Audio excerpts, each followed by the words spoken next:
Kevin Durant looks to get Brooklyn its first win of the series as they host Boston tomorrow in Game 3.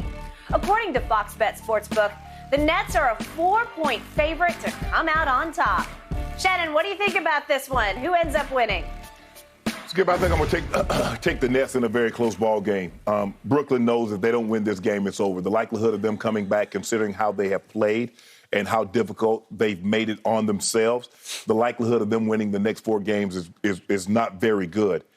Can KD continue to struggle, shoot this bad? But it's not all him, Skip. Now, I think sometimes because KD is such a prolific scorer, and we understand and recognize and give him credit for who and what he is, the Boston Celtics defense has been sensational. They're not allowing him to play one-on-one. They're contesting every shot, and it's normally being contested by multiple players. We don't normally see that, Skip. A lot of times you're like, okay, he gonna get his. No, they said, no, he's not gonna get his because he get his and then Kyrie get his, and all of a sudden they got 90 points between them, and we're gonna lose this ball game. Yep. But Brooklyn's playing right into their hands because their offense is, okay, Kyrie, it's your turn. You get 3 possessions. Okay, KD, now you got 4 possessions. So everything is isolation, which makes it easy for the Boston Celtics to say, okay, as soon as he get close, let's go trap him. Let's go jet him, make him give the ball up because we don't believe their others can beat us. We know what those 2 guys are capable of. But it's just hard for me to see a scenario in which KD and Kyrie lose 3 consecutive games. Now, I understand Kyrie is in his home going to get some home cooking. The fans are going to be on his side. No more of the jeering that he went through at Boston. But I don't know, Skip. He didn't look like the same Kyrie in Game 2 as he did in Game 1. Nope. He didn't look as engaged. He did not. And I don't know because, the guy pointed at his clock and he went and got some food in his system. Maybe he was a little lethargic. Maybe he was a little weak. Yep. Maybe he'll do a better job of fueling up before eating before the sun comes up. As you know, low blood sugar. And it can really drag you down. It really does make you really lethargic, and all you want to do is go lay down and take a nap. But, Skip, KD and Kyrie are going to have the series. Going to have the game of their lives. Because I get it. Role players play better at home. The crowd's in their favor. But I just do not believe if KD and Kyrie are not more efficient and they don't play better than what they played. Kyrie was sensational first game, but it's KD. We got to put this one on KD. Thank you. KD. Agreed. He can't be 4 of 17. He can't be 9 of 24. No. He's too good. He's too efficient. But Jalen, the job that Jason Tatum is doing might be one of the best jobs that you'll see. A guy that's known for a score, he says, you know what, I'm willing to sacrifice some of my scoring in order to exert a lot of energy trying to deal with him. And once he puts that ball on the floor, if he ever turns his back, KD, stop turning your back. Because the moment you turn your back, somebody's coming to pick your pockets on the other side. I'm going to take the Nets in a close ball game. It's either now or never, Skip. It's either now or never. Very smart points. And now I realize where you get your smartness from because you shared yesterday with me because I was choking over here because of Kevin Durant. Yeah. You shared your smart water. That's where you get your smartness from. It's got smarts in it, right? Yeah. I got to get me some of that. Yeah, you got no Diet Dew doesn't have any smart in it. It just has caffeine. That'd have been burning going down, so you'd have been coughing even more. I probably would have. Okay.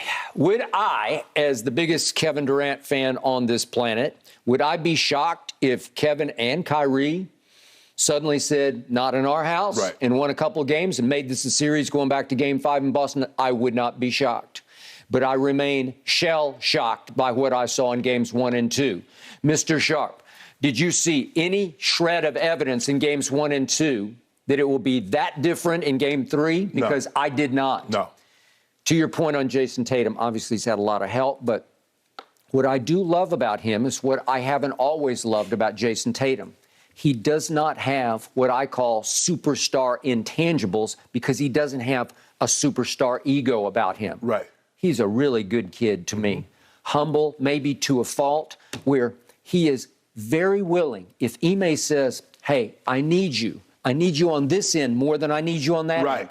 I need you to get up into him and play physical with him and match move for move because you've got the length and he's certainly got the desire to just mirror him. Right. Just match him. If the ball's going up, just slap it. Anticipate every little move, every little trick. He has been all over him. Yes. He blocked his shot twice. I said, that's impossible. Didn't we always say the one thing about KD, he's 7-foot monster, he can just rise up and he shoots it so far up, it's like beyond Larry Bird. Larry used to shoot it way up over his head. Well, KD shoots it so much higher than Larry Bird. Nobody can block. He did. Twice. He got him twice. He did. Okay, so the number just jumps off the page at me. In games 1 and 2, albeit in Boston, Kevin Durant shot 31.7% from the floor. Yeah. That's 13 of 41. They're all over him. They're beating him up. They're playing football, basketball. They're bullying him. Right. They are overwhelming him. They are overmatching him with physicality and desire, the likes of which he has never experienced. Okay, do I trust Steve Nash to come up with a genius strategic change where we all say, aha, there he is? Right. I do not. I will say this. I believe right now Kevin Durant is missing Golden State, missing Steve Kerr, missing share the ball. Right. Because the one thing he got to experience in Golden State is what he didn't have with Russ all those 9 years in Oklahoma City because they were just Kyrie and KD.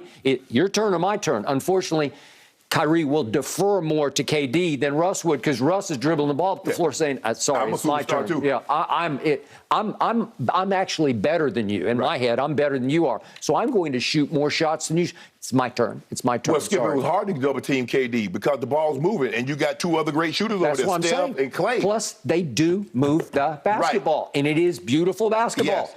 Because they'll say, Kevin, if you just run off a pick or let somebody come run to you and pick for you, and then you curl off the pick, we'll get you the basketball. And you'll have your 15-footer. You'll just go right up and shoot it, and you'll nail it. And we'll make sure because we're all moving. We're all moving and sharing. And it's fun to play that way because Kevin wants to play that way, and now he's back to iso ball.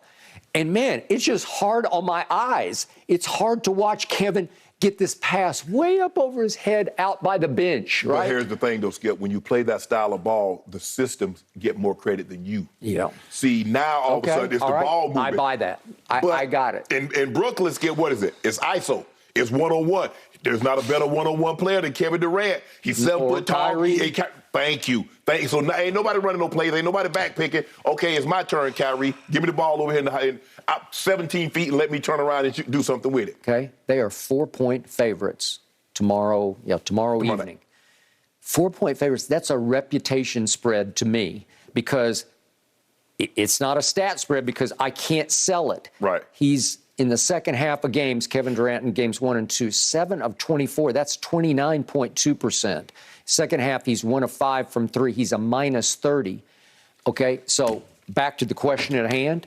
No, I just don't think Brooklyn can win this game. I don't because Boston, and by the way, we talk about, is Ben Simmons coming back? It sounds to me like Robert Williams just might come back. He's traveling with the team. Right. He may be back. Before Ben Simmons? Well, he just might be.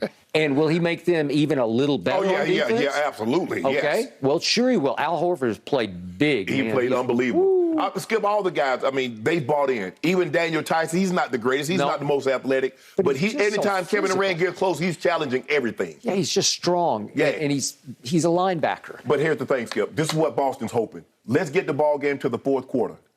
Let's get it late into the ball game. We know because they're going to have to play Seth. They're going to have to play Dragic. They're going to have to play Patty, or they're going to have to play Kyrie. Two of those guys are going to have to play. Now, we're going to have an advantage because somebody's going to have to guard Marcus Smart, Jason Tatum, or Jaylen Brown. Now, who you taking? Now, who do you want? You want to put Seth Curry on? Who you want to put him on? Because we're going to take him down in the paint. Who you going to put Dragic on? Who you going to put Kyrie on, Skip? That's the problem that you guys have is that you guys can't defend. I mean, you get a stop here or there. But when you absolutely, because you mentioned in the game 1, what did they get? They got 5, 6 straight layups. Not no jumpers, layup at the basket. Down the stretch. Yes. Yep. And so, again, when you're that small and you got KD, and basically you're playing KD and Bruce Brown, those are your big guys. Really? Where's your rim protection? I'm going to the paint. I'm taking Kyrie, I'm taking one of those guards, and I'm going to the bucket.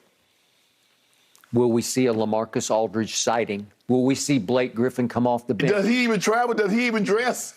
He dresses, he sits, he claps, right? He's a good guy. He hangs in there. Right. No. And, yeah, in the end, what did Kyrie say before all this started? We don't really need a coach. Yes, you do. We don't. Yes, you do. Now you need a coach. Yes. Now you need some strategic change, because the most beautiful thing about NBA basketball, and I've been covering it since the middle 70s, is you can flip the script like crazy, especially when you change venues and go back to your place. Right. Again, Carl Anthony last night is saying, we're in Minnesota now. Well, you were for a while, and then you were for a while again, but then you weren't. But these things can just flip on their heads. Right. When you least expect it, it can look completely different. But I don't expect that to happen, because I'm not sure about the mentality in Brooklyn of the two superstars, the most dynamic duo ever. And Skip, it's not like they have that, like Brooklyn have this home court advantage, like the old Garden, no, like the old Forum, like some of those old arenas. Skip, they're a relative new team. Okay. So I don't see the home court, what did I home hear court advantage. 2 weeks ago from Kevin Durant? It scared me, at least it concerned me, because he said, at this point in my career, I'm not prioritizing winning. I just love to play basketball, and I love to work hard at trying to perfect my skills.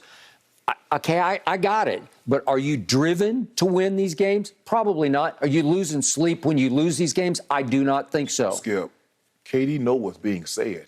You got those championships with Golden State. Okay. You have won nothing outside of the Bay Area. But he was the MVP. He was. And you were the first to say they needed him. Right. And he knows that. And they knew he needed them.